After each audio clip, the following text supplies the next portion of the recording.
Welcome to the Encore Audio Archives YouTube channel. I'm Taper Dave, and this is my channel. I've uploaded hundreds of talks here that I've recorded at meetings in West LA, and I've also recorded conventions starting in 2013. I've got a bunch of those up. And Walt and Mary Murray, the original owners of Encore Audio Archives, started the company in the 80s, and Walt recorded Joe and Charlie's and a bunch of stuff down in Vista, California. My sobriety date is June 20th of 1994. I hope you find something you like, so please like and subscribe to my channel and comment down below. If you want to hear something that I don't have or that you don't see, I'll see that I get it. Anyways, take care and have a great day if you want to. To introduce our Sunday morning spiritual speaker, Hector E. from Los Angeles, California.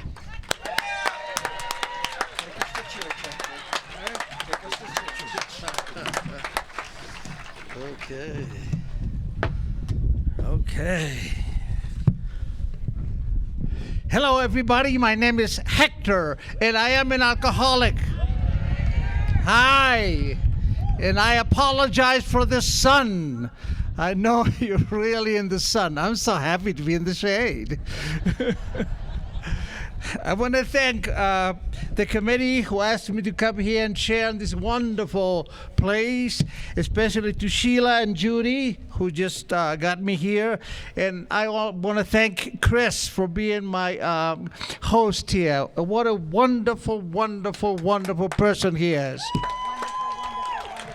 And he took me to see the Grand Canyon. And it was in my bucket list, so I can cross it out now. And if you don't believe in God, go and see the Grand Canyon, and you'll believe in God. It's so awesome. I want to also thank Adam, Gina, because they brought me here, and Jamie and Julie, who are going to take me to Phoenix to take the airplane. Okay, I'm going to tell you my story. Remember, whatever I say from the podium is just my experience and my opinion. Unfortunately, I happen to be very opinionated. And I may be wrong, but I'm never in doubt, okay? I'm going to tell you a little bit about my parents, you know. I was born in Argentina, and a very, very, very poor home, you know. Poverty in America is middle class all around the world. I remember when I first came here, I saw an article about poverty in America. And they had this black lady in Harlem sitting on a couch watching TV. She's poor, she has a TV set.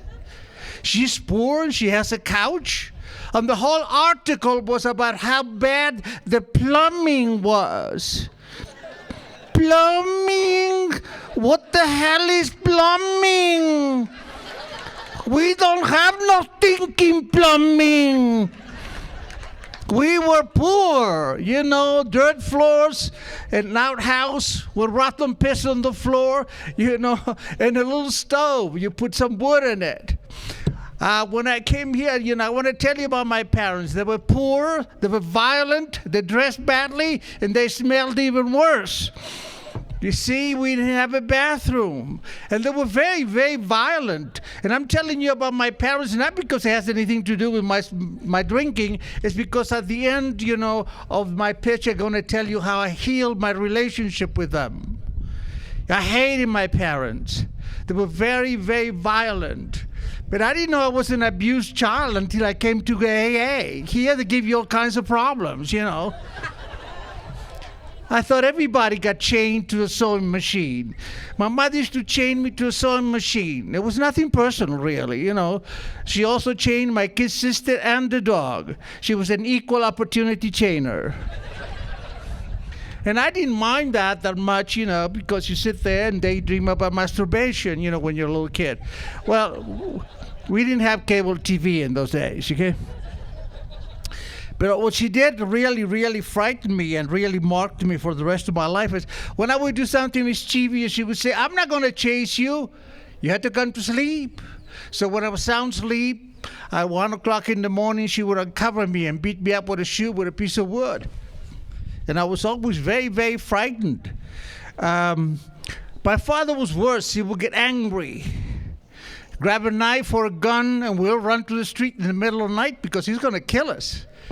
You know? So my first dream as a child was not to be president of Argentina, a doctor, or a movie star. My first dream as a child was to kill my daddy.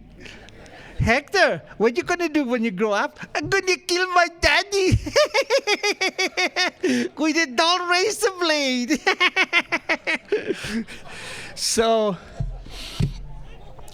I got out of that because I became an athlete, and I would come home, drop the books, and go to the gym. And I did a lot of basketball, gymnastics, swimming, and that's what really, really, really saved me. And then I would go to my friends' houses, and they had nice houses, with bathrooms, with kitchens.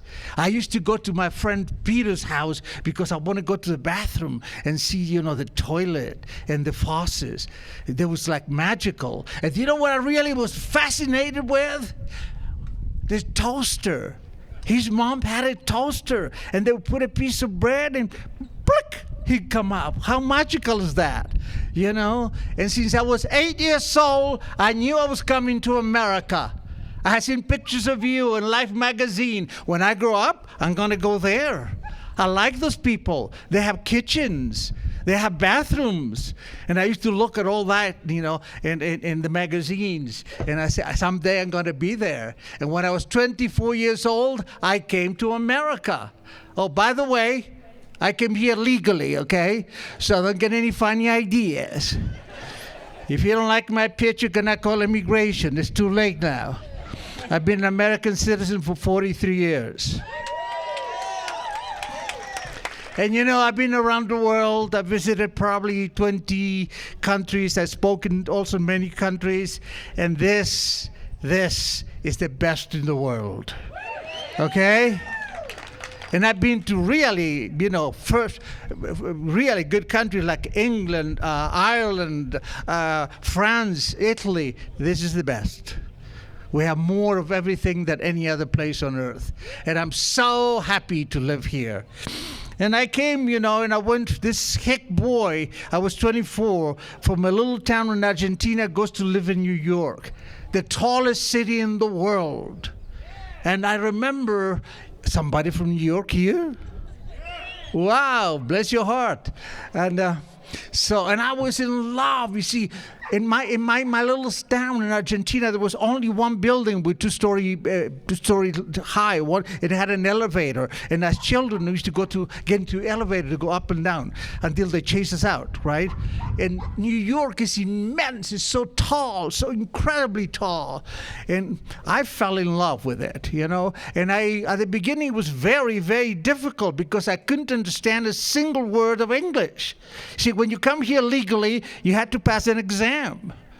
So, but my teacher was British. Hello, Hector. Oh, really? No. 40, 20, 50. Nobody talks like that in New York. I couldn't understand a single word. It was very, very difficult at the beginning.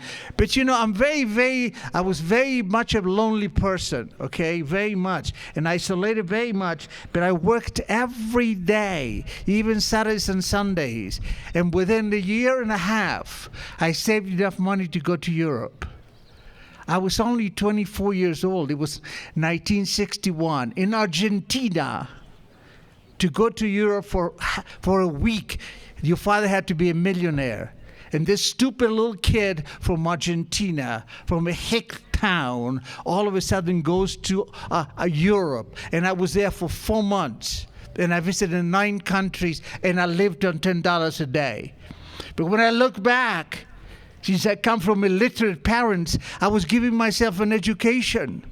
And I saw all the great museums, all the great art, what man can really do.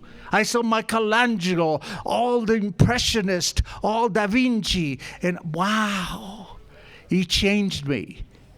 Somebody said most painters compete with each other, but Michelangelo was competing with God because he was creating his own world. The Sistine Chapel, the Moses, the David, the Pietà, they're the greatest pieces of art. you know. And I came back and I was a little changed. I lost a little bit of the hick. I had seen something. And I had to socialize, because you see, I was very, very isolated, and I didn't know why. Once I read a book, in those days, it was called Fear. No, Loneliness, the Fear of Love. You don't have to read it. That's the message, okay? And I didn't want to get close to anybody, because you know why? If you get to know me, you know I'm a piece of shit. I'm a piece of garbage. My parents are illiterates. We had dirt floors. I was so ashamed of my parents. I would never be seen in the street with my parents. If you came to pick me up as a child, I would wait outside the house and wait for you. I don't want you to come inside and see how we live. So I didn't socialize with anybody. But you told me how to socialize in America. And in order to socialize, you had to go to a bar. I'd never been to a bar. I was an athlete in Argentina. So... And I didn't know I had an accent. I have a very thick accent. If you think I have an accent now, you should have heard me, 60 years ago. I didn't know I had an accent until I went to a movie with this young lady, to see a movie with Gina LaBridge and Rock Hudson. Burt Lancaster, right? And all of a sudden I said to her, boy, Gina has thick accent. And she said, oh, no, it's just lovely, just like yours. I have accent? She said, yes, and it's lovely. I hated the bitch immediately. I went home and bought a tape recorder, and caca, did I have an accent? I sounded like Frito Bandido, just like my parents in Argentina. So from then on, I spoke very little.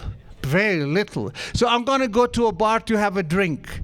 I've never been to a bar, but I'm very anal. When I do something, I do it very, very well.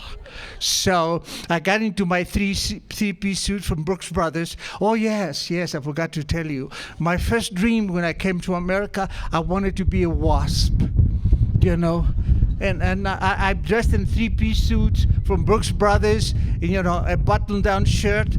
But no matter, I had a big black afro and a big mustache coming down to here. But no matter how I dressed, I always looked like a Mexican yuppie, I couldn't make it. So I stood in front of the mirror for half an hour trying to order a drink. Remember, I have a very bad accent, and I've never been to a bar. I say, excuse me, please. Whiskey, please. Whiskey, please. Like a moron for half an hour, practicing how to order a drink in front of the mirror. Whiskey.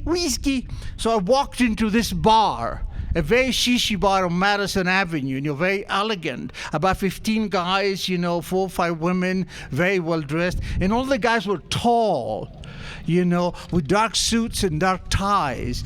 And I thought there were a bunch of Mormons. You see, because the only Americans I knew in Argentina were the Mormon missionaries. They used to come to a little town to try to change us from unhappy little Catholics to unhappy little Mormons. And they were all tall, crew cut, and dark suit and dark tie. So this must be a Mormon bar. I didn't know they didn't drink. So the bartender comes over and says, you see, English to us is like Spanish to you. When you don't know it, it's gibberish. So I say, whiskey, please. And he insisted, whiskey, please. See, he was asking me what kind of whiskey. On the rocks with soda, I don't know, caca. So I kept saying, whiskey. He got pissed. And he grabbed this little glass, a shot glass. But I've never seen a shot glass in my entire life. I've never been to a bar. And this funny bottle with a beak. And he poured this piss-like substance inside the little glass. And they put it in front of me. Why does it give me such a little glass? And I looked around, all the Mormons had tall glasses. Well, maybe it's because I'm short. But I'm trying to act macho, right? So I picked up the glass and I swallowed the whole thing in one take. Oh, it was awful. It came out of my ears, my eyes, my nose. I almost died. And this Mormon that was standing next to me said in Spanish, ¿Por qué no prueba Cuba Libre? Why don't you try Cuba Libre? Spanish, easy to pronounce. Cuba Libre, por favor. Cuba Libre, Cuba Libre. Rum and Coke. I loved it. You see, I'm addicted to sugar. That's why I go to the other program, So from then on, I drank everything with Coca-Cola. Scotch and Coke. Vodka and Coke. And finally, I graduated to my drink of choice, sangria and Coke. Don't go. Wait until you try it. You don't know. Hello? Wake up. You see, I did not like drinking. But I drank because when I drank, I was tall, I was good looking, I spoke perfect English. I was a loud asshole, that's what I was. And I got punched a lot and thrown out of places, And you see, I drank because I never liked anything about myself, ever. Once I read the Leonardo da Vinci, who was a genius. Remember that drawing with all the arms and the things?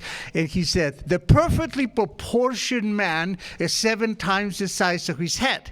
And he was a genius. So I measure my head. This is extra large, okay? According to that, I'm supposed to be 7 feet 2 inches tall.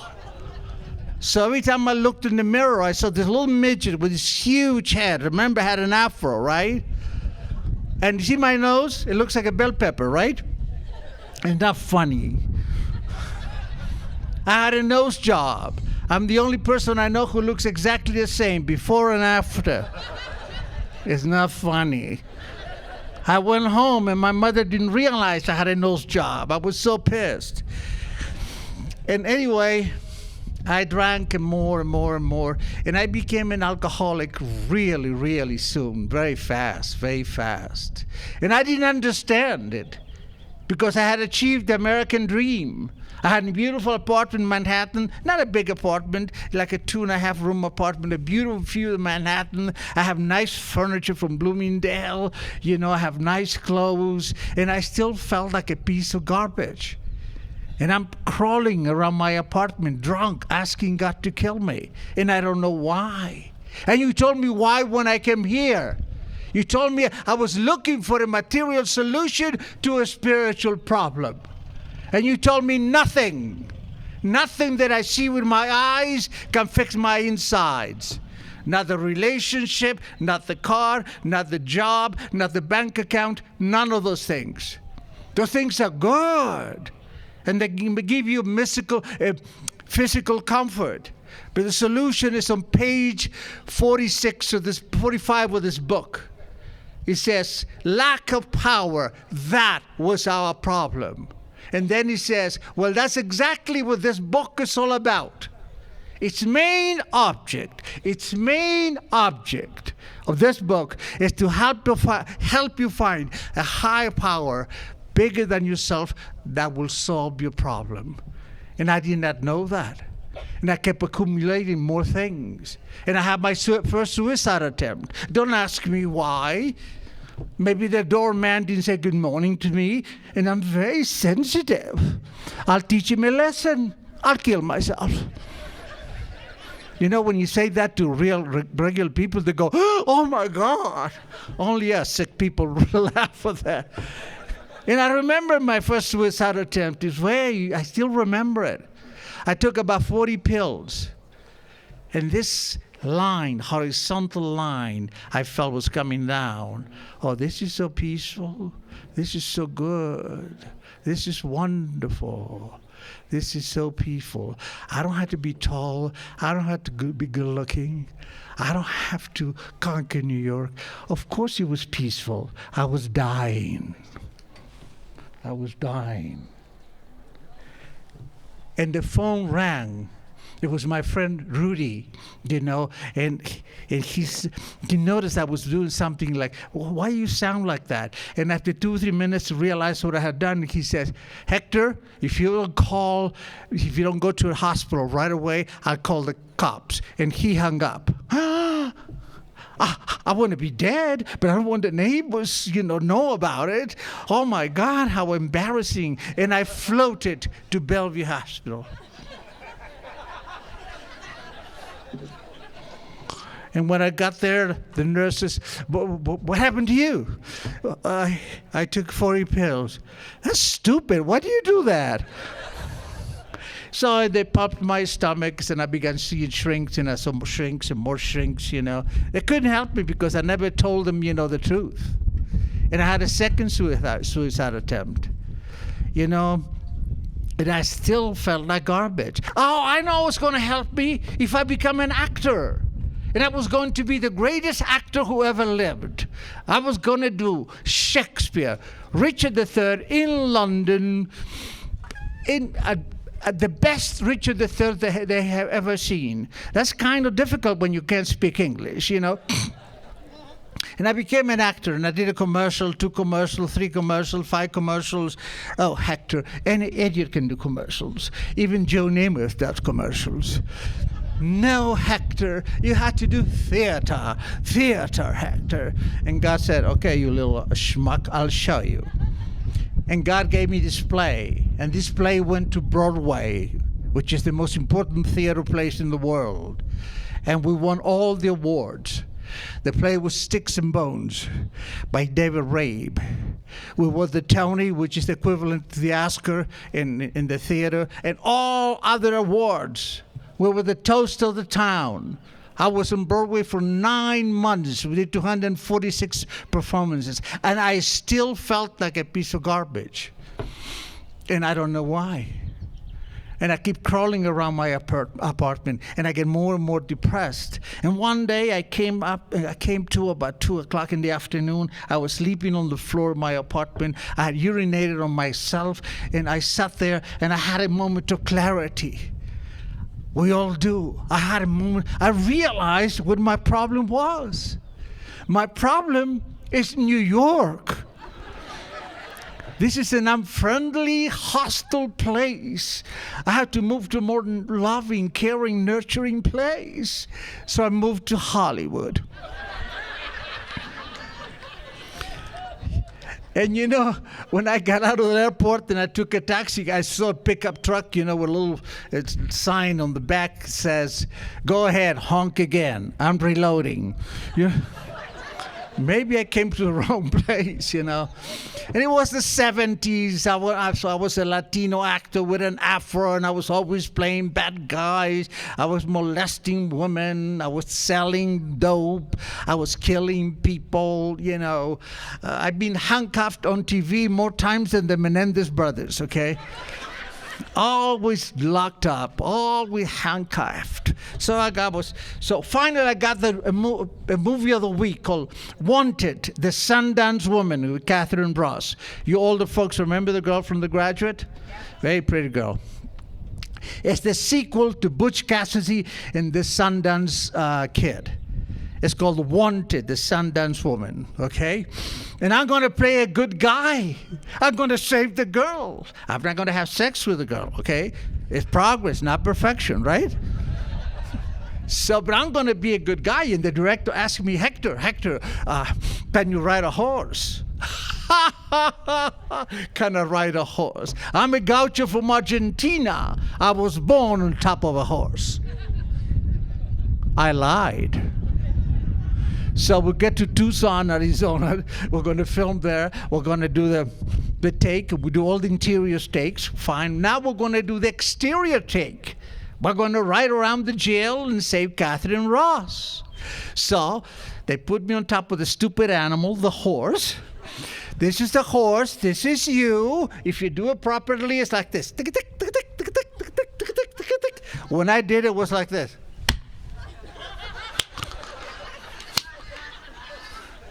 The director didn't have a laugh.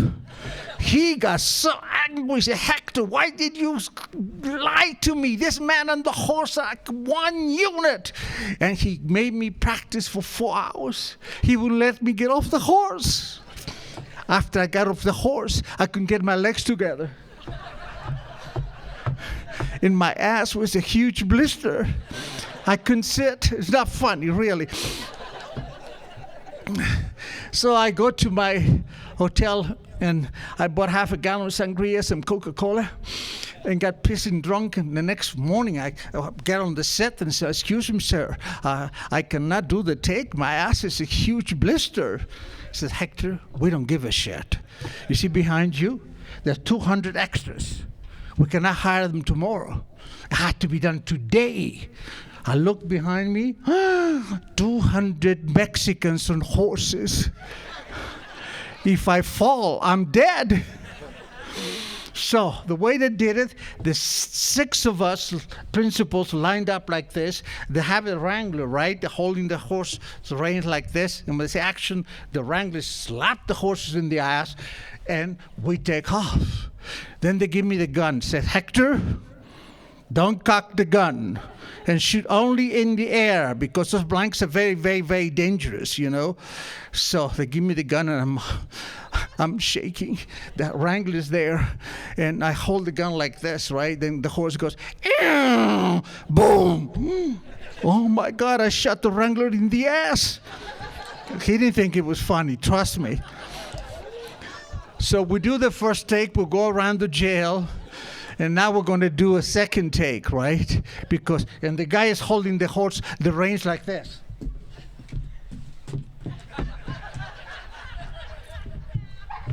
I'm stupid.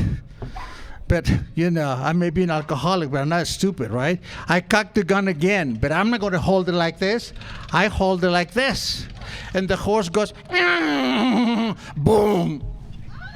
Oh my God, I shot my leg. My costume is in flames. I don't care. I have to save Catherine Ross. So I start galloping, and the flames start coming up and up. By the end of the take, it was a horse with a torch on top of it. Oh, they went crazy. They threw me on the floor, blankets, the ambulance. It took me to the hospital, you know. I had to be in the hospital for a whole month, because I have a hole about this big on my right ankle. I still have the mark there. And I had to have 2 operations, one to remove the skin because it got infected, and another one for a skin graft or something. When I was in the hospital, my agent didn't send me flowers. And I'm very sensitive. You don't send me flowers, I'll teach you a lesson. I'll kill myself. So I asked my friend Irene, you know, to bring me the pills. I always have 40 pills. I was not into pills, okay? Oh, I'm lying. Once I took a pill. Somebody in the gym gave me a Black Beauty, right?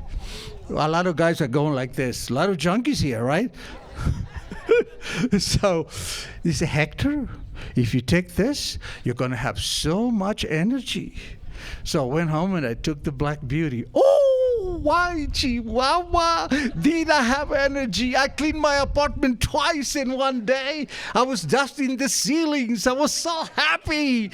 The only thing is, I couldn't close my mouth.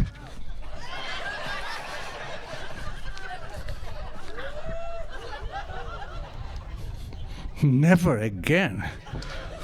Give me sangria and cocoa. Give me death. So anyway, she brought me the pills, about 40 pills, and I took them. And that was my last suicide attempt. I was in coma for 3 days in the intensive care unit. While I was in coma, I had 2 cardiac arrests. And they had to revive me twice. Basically, I was dead for 3 days. And finally, I came to, you know, they gave me for dead, really. And I had everything. I had enough money in the bank to live a whole year without working. I had a bright new Mercedes. I had a beautiful apartment, a beautiful view in what you call it in Hollywood. The gorgeous, gorgeous clothes. But one thing was missing. I didn't have Hector. I didn't know who the hell I was. I was a pathetic little guy. I look taller now, right? It's a platform here. A little guy, you know, with zero self-esteem. And they released me from the hospital, you know, too fast. A week. And I was so weak that when I went to my building, I could not take the elevator because I was not fast enough to get out, and the elevator door would knock me over. And I was 42 years old. And it took me a while to be able to walk. And within 9 months, I was doing the same garbage I was always doing. I hate myself. The world is really hard and ugly. And my shrink, 30 years ago, says, "Hector, I think you're an alcoholic. You should go to AA." "Mike, an alcoholic? Look, I'm in a 3-piece suit. I have a Mercedes." "Hector, yeah, 3 suicide attempts. Go." And I went to this meeting. It was dark and seedy and a little place. And caca. I'm a winner. I'm not going to go here. He's going to forget about it. And 2 weeks later, he says, "Hector, did you go to AA?"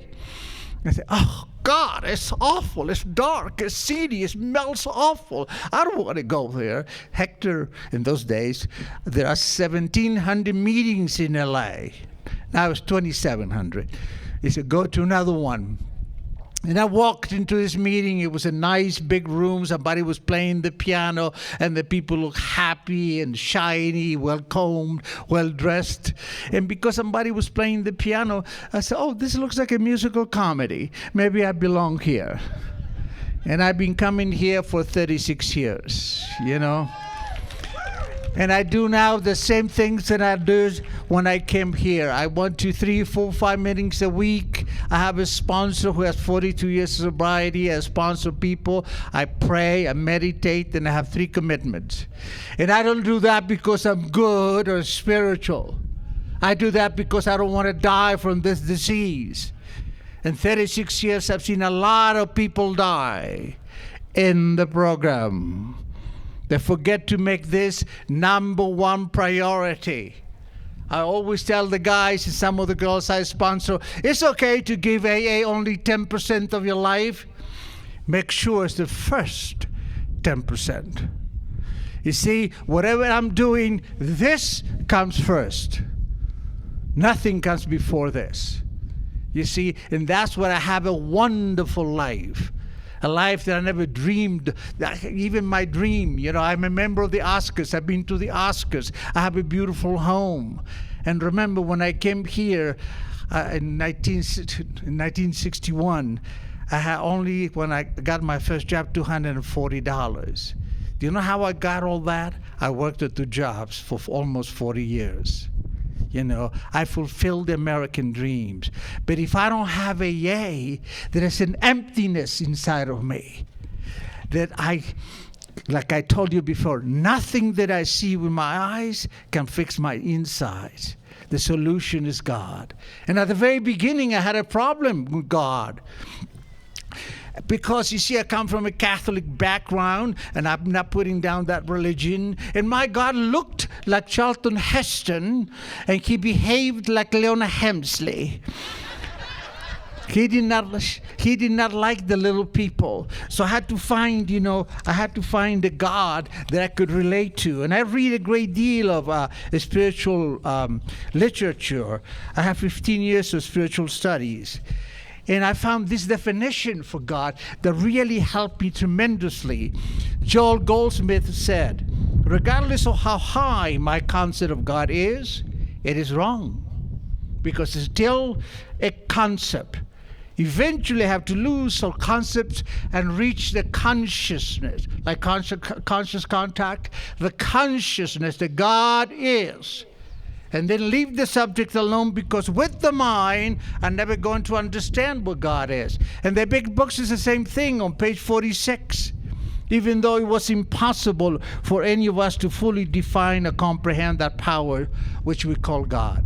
How can I understand a spiritual entity that takes care of 7 billion people at the same time, when theologians and great religious authorities have not been able to do it?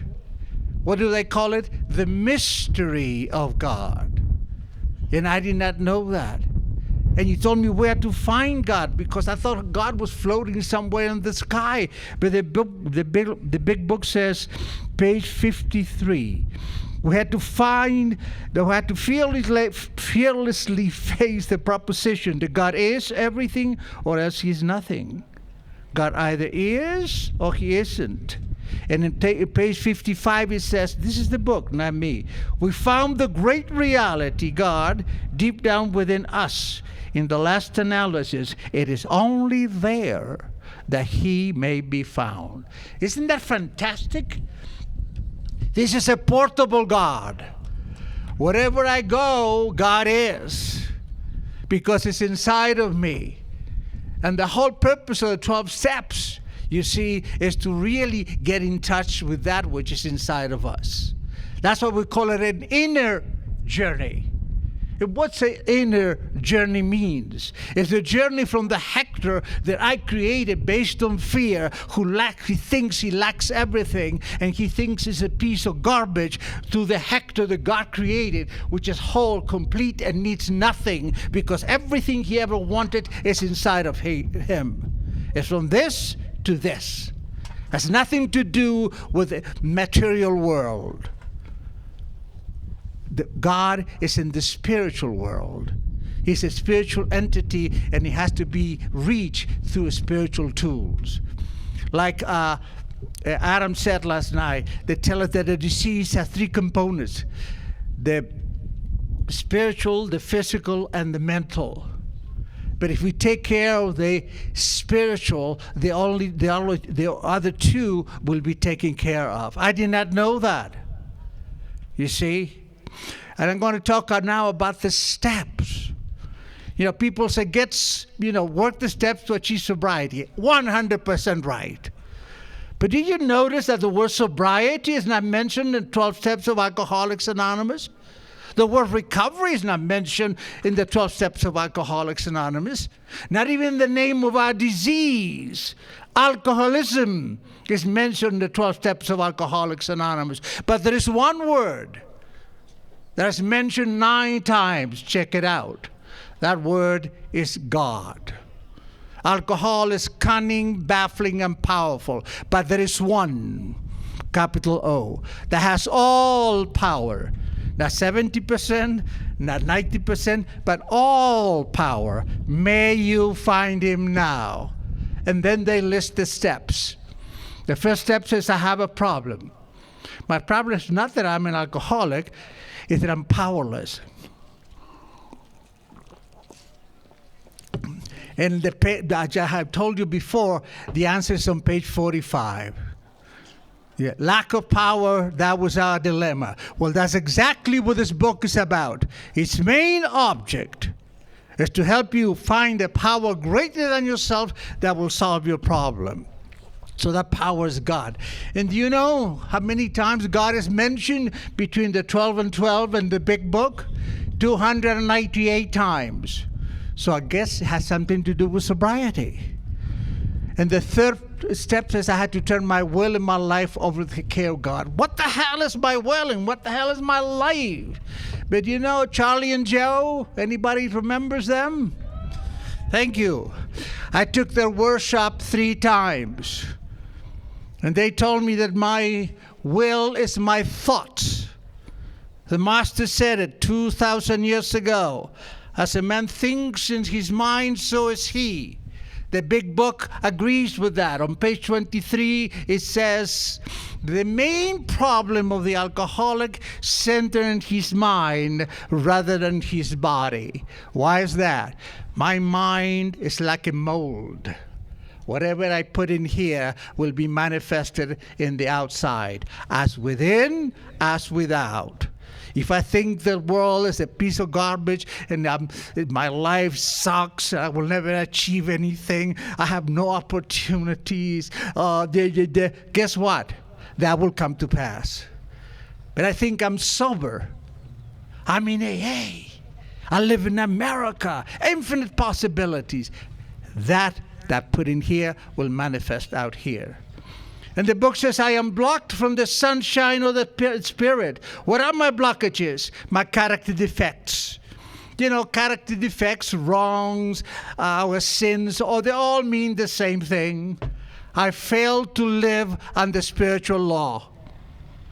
I broke God's law. I lied. I cheated. I robbed somebody. I insulted somebody. I punched this person. I failed to live under spiritual law.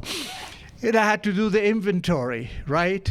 And please, when you do the inventory, don't list more than 12 character defects. Nobody's that interesting. Okay? They come to me with this list, And remember, the inventory is a list, not a novel. Okay? A list.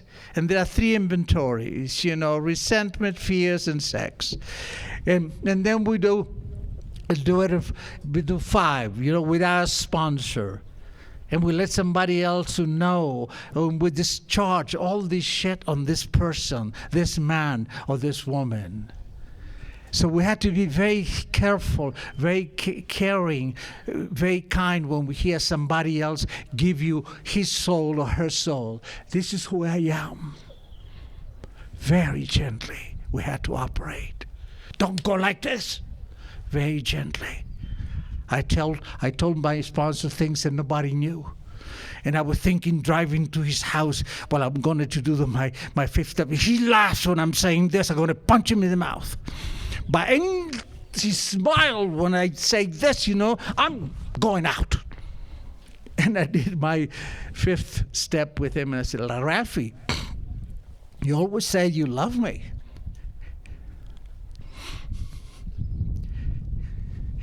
Now that I told you all this, do you still love me? He said, Hector, now I love you more. Now you don't have to pretend to be perfect. And you know what you taught me here? The desire for perfection is the desire for failure, because there is no 10. Only God is a 10, and he doesn't have to go to AA meetings. Okay, so we'll go home and do 6 and 7. I'm sorry. I did 5. Now we do go home and do 6 and 7, right? And right after we do the 5th step, we had to go home and do the 6 and 7. And when I do 7 with the guys, I have 2 lists. One with the character defect, one with the spiritual principle that will substitute that. If I'm hateful, I have to be loving. If I'm stingy, I have to be more giving. So I have 2 things. My disease and my solution. So when I pray the 7-step prayer and ask God to remove me this, to remove all this, I ask him to guide me to go in this direction.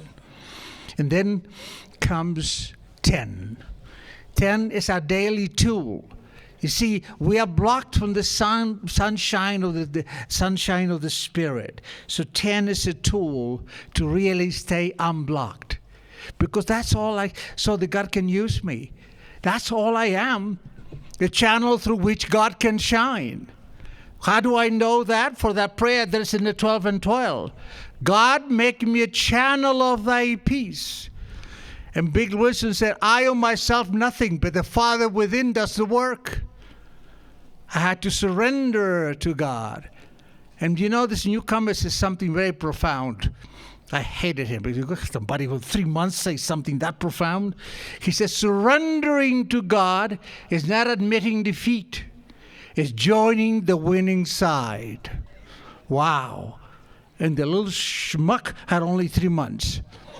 You see? If we keep quiet and listen, we learn. I always say, nothing is opened more unnecessarily than the mouth. So now we go to 10, 11, prayer and meditation. Prayer is when you talk to God. When you hear the voice of God talking back to you, it's called the schizophrenia.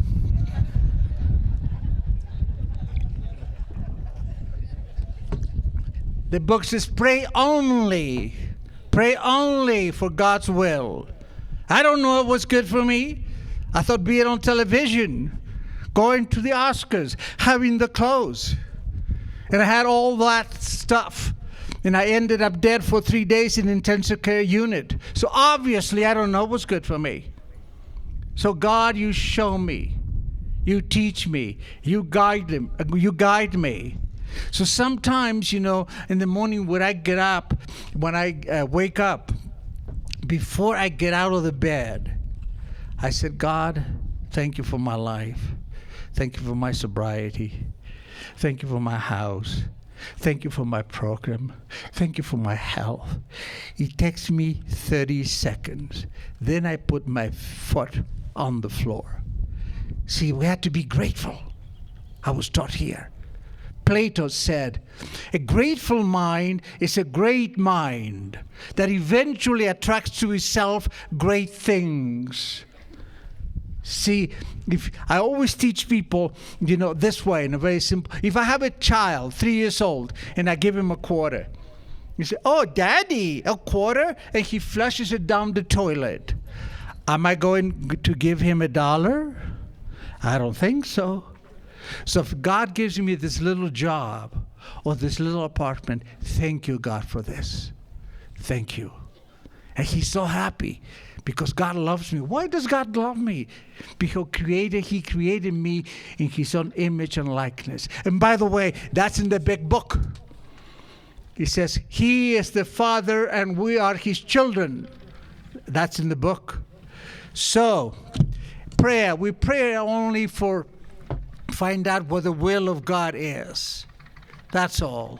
And then we go into meditation. Don't make it a big deal. You don't have to go to India to learn how to meditate or to the Machu Picchu. Just sit there quietly for 2 minutes. Do nothing. See, I'm meditating. This gentleman who wrote a book, and says to achieve peace, just whenever you can, just sit down and do nothing. Do nothing? How can I do nothing? I have to be reading something important, People magazine. I had to be with a stupid phone doing this. No. Sit there and do nothing. You don't have to be spiritual. Don't try to be spiritual. Sit there and do nothing. And I tell the guys, you don't have to meditate for half an hour. Just meditate for 2 minutes a day. And please, God, guide me today. That's all. But do it for 30 days. It's more important you do that for 30 days than you do 1 hour twice a month. See, there is a discipline. This is consistency. I'm going to tell you something about, remember Michael Jordan? He always said, I train so hard that to me the game is almost like a letdown. So I have to practice these principles, okay? So I told, that's how I work the steps. Every Monday, I take about 6, 7 people through the book. It takes me about 4 months. And I even wrote a book now about the spiritual life. It's called Spiritual Recovery. It's coming out next week. It took me 10 years to write it, but I like it. Anyway, I want to tell you about my parents. Remember that I said at the beginning, I hated them. I was ashamed of them. And you told me resentment is the #1 killer, and it doesn't exempt parents. You also told me if I hate my parents, I will have problem with authority figures for the rest of my life. My coach, my boss, whoever, the policeman. So I have to forgive them, not for them, for me. What is resentment? Resentment comes from the Latin, means re-feeling. Okay? So, and I looked at my mom. Yes, she made some mistakes. She chained me a few times, and I'm not condoning that. That was wrong. But guess what? When I was drinking, I did a lot of wrong things. Very wrong things. And when I went to do my 9th step and ask for forgiveness, I wanted them to forgive me. Okay? And they did.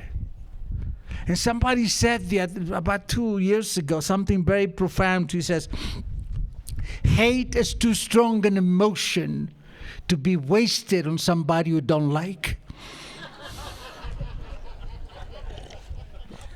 So I did some inventory, and I realized my mother was they were both illiterate, remember? My father beat her up, and sometimes she beat me up. And I was afraid of her. And that was wrong. But you know, she was illiterate, but she put me to 12 years of school. She bought me the books. She sent me to the gym. He bought me the sneakers. And we were poor. Poor like in Argentina. Mom worked from 5 o'clock in the morning to 11 o'clock at night. Every day of the week. And we still were poor. And when it was Christmas, we didn't have money for a Christmas tree. She took a broomstick, some wire, some green paper, and she made me a Christmas tree. 4 branches, 5 branches, 6 branches. But I have my Christmas tree. She went out with a quarter and bought 4 Christmas balls. And I have my Christmas tree. And every year it got a little bit better because she made some ornaments. When I was 12 years old, there's a fashion in Argentina to buy the boy a bicycle. I knew I was not going to get a bicycle because we were too poor. But Christmas Day, when I got up, there was my bicycle. Not just a bicycle. She bought me a bicycle imported from Italy, a Legnano. It was metallic green. She had worked extra time to give me that. I did not know that. And my bicycle was better than all the rich kids' bicycles. Okay? So, after I did inventory, I sent her a ticket to take a plane and come to LA. My mother never had been, she was a peasant from Italy. She had never been on a plane. She took the plane. I was there waiting for her. And when she walked into my apartment, before I had my house, she had a 12 feet tall Christmas tree, real pine, decorated in her favorite colors, pink and red. And she had 33 presents underneath the Christmas tree. 33. We overdo things in AA. And I told my mom how much I loved her. And I thanked her for sending me to school, for sending me to art classes, for making my clothes, for sending me to the gym, for giving me money behind my father's back. And never, never I mentioned what she did wrong. We take care of this side of the street. And we had a great time. I took her every place. I was filming Policewoman. So at a time, and I took her, to the set. And she said, she was one of those charmers, She spoke Spanish to everybody, like she thought everybody knew Spanish, She was crazy. And I brought her back again 3 years later with my sister Olga. And we had more fun, and we made a huge Christmas tree. And I took them every place. And one day I overheard, they were there for like 25 days or something. At the table, they were talking to each other, and I overheard this conversation. My mother said, Olga, do you know what I want for other mothers in the world? And Olga said, what? That all of them could have a son like my Hector. And that relationship was healed because I worked the steps. Still, when I went to Argentina and I visited her after an hour, she would drive me crazy. That's the job of the mothers, right? I'm going to tell you a secret about moms. Clancy taught me this. When you go home and your mother says, boy, nene, son, do this, this, and this. Yes, mom. And remember to do that and that and that. Yes, mom. And please buy yourself this. Yes, mom and mom. Yes, mom. Yes, mom. Yes, mom. Then go home and do whatever the hell you want to do. It's that simple. Don't argue with your mom. You'll never win. So with my father was a little more different. It was a little different. He had moved to Syria. And I haven't heard from him like in 14 years. And all of a sudden, I get a letter from him, from Syria. He moved there, remarried, had a new family. And he said, hi, son, how you doing? I haven't heard from you in such a long time, 14 years. And of course, I could not send the letter to him. I didn't want to. I didn't know where he was. And he says, oh, I just send you a letter because, I wanted to know how you were doing. And also because I need some money to pay some taxes. You write to me after 14 years because you need money? And I began, and it says one more thing in the letter. Oh, son, my family here says, if nobody talked to me from the other side of the ocean, I must have done something wrong. And if I did, I apologize.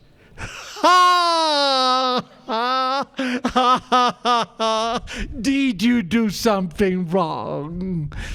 And I began writing back. And I began listing everything he did wrong.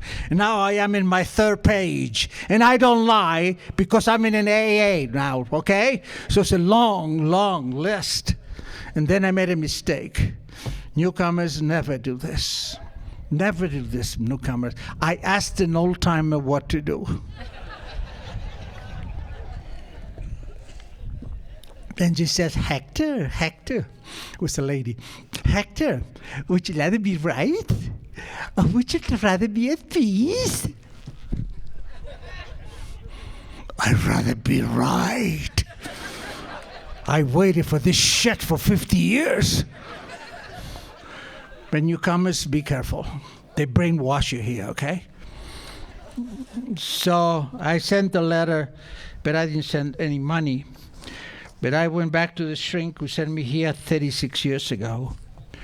And he said after 2 sessions, you had to go to Syria, Hector, to see your father. You don't know your father. You never had a conversation with your father. Syria? Are you crazy, Mike? Syria's full of Syrians, They all look like my father. I don't want to go there. But, newcomers, they brainwash you here. Be careful. So I called him on the phone, and he sounded senile. I said, Dad, I'll be there. And I told him the date. It sounded senile. And I landed in Damascus. This giant that used to beat me up, that I was so afraid of, is about this tall. This little old man, bald-headed, wispy white hair, walking towards me, crying and sobbing.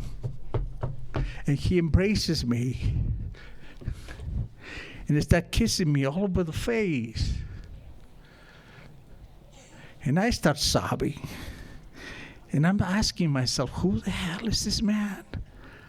I don't know my dad. We never had a conversation. And then he takes me by the hand like I'm a 5-year-old, put me in a taxi and taking me to this village. This very, very, very, very poor village. Syria is a very poor country. And and he told me his story. He was born in this village.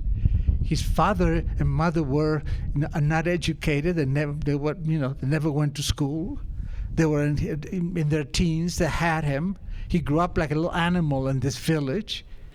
He was illiterate. They were illiterate. How is he going to know how to be a loving, caring, nurturing father? You see, love is like any other subject. Unless somebody hugs you and kisses you and touches you, you see, you don't know how to do it somebody else. And that's what we do here. That's what we hug the newcomers. That's how we hold hands. I tell all my guys and girls, I love you. When I finish any conversation, I love you. Boom, I hung up. You see, it's very important. But he loved me. He really loved me. I just didn't love him. So he made me dress into this 3-piece suit. His house, this what you call house, was the only one with a toilet in the village. And he made me dress in this 3-piece suit. He put steak in front of me, which is very expensive in Syria, made me eat it, and he invited all the villagers from the village to come and say hello to my son Hector from America. And they all came and shook my hand and blessed me. And then the final one was a blind person, a beggar without shoes, a smelly beggar who walked into the room, and he guided his hand to touch my face so that he too may know what my son looks like. That's how much he loved me. And I spent 8 days with him, and I filmed him, I taped him, I photographed him, and I understood. He, just like my mom, did the best he could with the tools he had. He didn't get a set of spiritual tools. He didn't get a sponsor. Most of us don't get anything at home, but we go to school for 12 years, and the teachers they taught us something. He never went to school. She never went to school. So he did the best he could with the tools he had. And at the airport, we were both sobbing again. And I said, Daddy, I love you very much. And I'm so proud that you're my daddy. No, son. I'm much more proud of you, what you've done with your life, what you achieved. And this visit to my little village is the most beautiful gift anybody could have given me. No money in the world could give me to get me something happier than this. And we hugged and kissed and sobbed. And I left. And I came back to my country, America. And when I came back, I thought about it. Something changed. Something very subtle. See, I always dressed like a man. I accomplished like a man. I sounded like a man. I dressed like a man. But inside myself, I always was a 12-year-old child emotionally. When I came to AA, I was 42. But emotionally, I was 12. Because being like an adult or being like a man was being like my father, and I hated my father. And now when I thought they're both dead, but now when I thought about my father, I realized the poor little guy did the best he could with the tools he had. And now I know what a real man is. Or a real woman, doesn't matter. Has nothing to do with what we drive, how we dress, and believe me, prosperity is my divine right. I believe in all those things. But a real man or real woman is somebody who is at peace with himself. What does that mean? What does that mean? It means I have to make conscious contact with the indwelling power of God. I'm connected to the source. So everything I do, when I'm connected to the source, I come from a point of view of fulfillment. I'm already feel good. You cannot make me happy. You can add to my happiness. But my happiness, my well-being, my peace come from my relationship with God. You see, that's what the prayer in the 12 and 12 says. God, make me a channel of thy peace. That's the first sentence. It's the St. Francis prayer. Why is that? But that means unless I'm at peace, the rest cannot happen. And that's what I achieved here. You are my teachers. You are my teachers. You taught me all this. That's what we call it, a we program. And I developed this sentence. All pain comes from isolation. All healing comes from joining.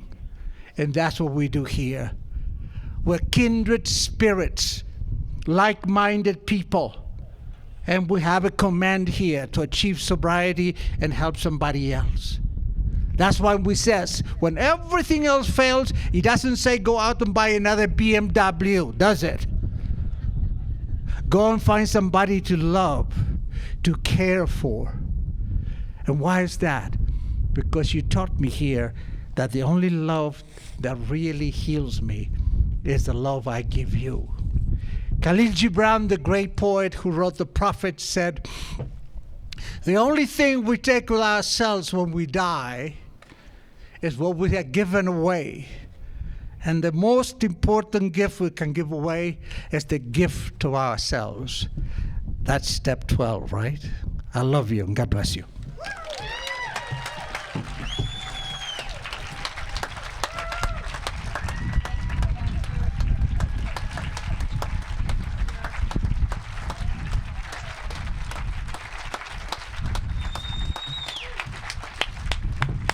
Let's hear it for Hector. What a great message. I think we got a great talk going on here. Thanks for watching the channel. Taper Dave here. Just curious, do you think this is better than Zoom? Okay, this is how I prepare my drone for launching. I like to do it inside the cab of my truck so I'm not standing outside in the weather. To install the joysticks for control, up and down, right and left, powered on. I have an Android phone that I use to connect it to the drone with. And it's actually controlled through the iPhone, through an app. Oops, wrong way. It's actually controlled through the iPhone, or through this Android phone, through the app. It's actually controlled through the Android phone, through an app, and you connect it through this short connection right here.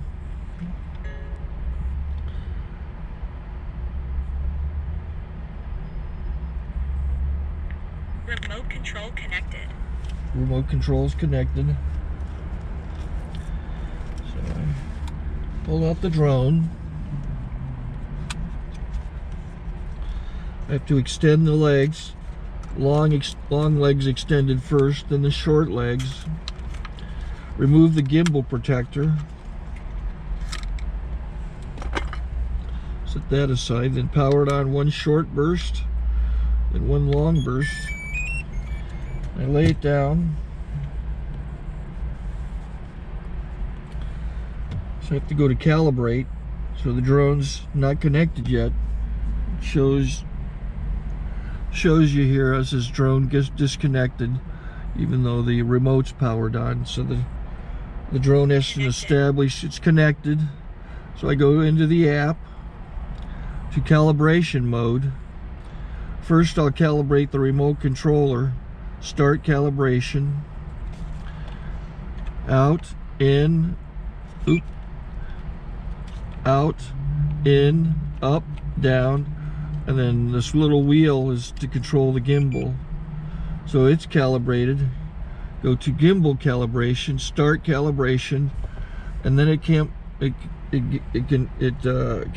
the gimbal. I don't know if that shows up. The gimbal's moving all over the place. Changes, you can see it on the video. And I'm calibrated to take off. It's acquired 7 satellites at the moment. There are 26 satellites up in the sky, which it has to acquire before you can take off. So it's connected. It's got enough satellites. This is white. I can go to press this little arrow button, swipe right to take off, and it would start the motors if I slid this to the right. But I'll wait till I get outside. Don't want to do it inside.